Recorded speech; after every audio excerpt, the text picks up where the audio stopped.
यहाँ अहिले हाम्रो छोरी पनि त्यही पढाइ गर्छ। जुस एन्ड लस्सी पनि पाउँछ। अनि यता मेरो छोरी बेलुका दोकानदारी गर्छ। अहिले ट्युसन होमवर्क कम्प्लिट गर्दैछ मेरो छोरीले हो।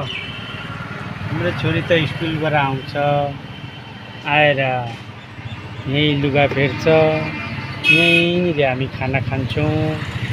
अनि खाना खाएर फेरि मेरो छोरी होमवर्क गर्छ। होमवर्क गरेर फेरि अहिले 5 बजी ट्युसन जान्छ। अनि स्कुलको होमवर्क कम्प्लिट गर्छ, ट्युसन पढ्छ। आज पानी पर्दैछ अलिअलि टाक्लाक टुल्लु हो।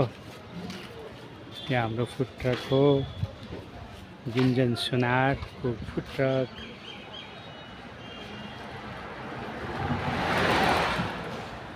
यहीँ पढु गर्छ मेरो छोरी। गुन्जनको पढाइ पनि यहीँ हुन्छ, खेल्नु पनि यही मार्टमा, यतै दोकानको छेउछाउ सबै साथीहरू छ। कतिखेर उनीहरू पनि ट्युसनबाट आउँछ, स्कुलबाट आउँछ, अनि यहीँ खेल्छ, यहीँ मान्छेहरूले खान्छ।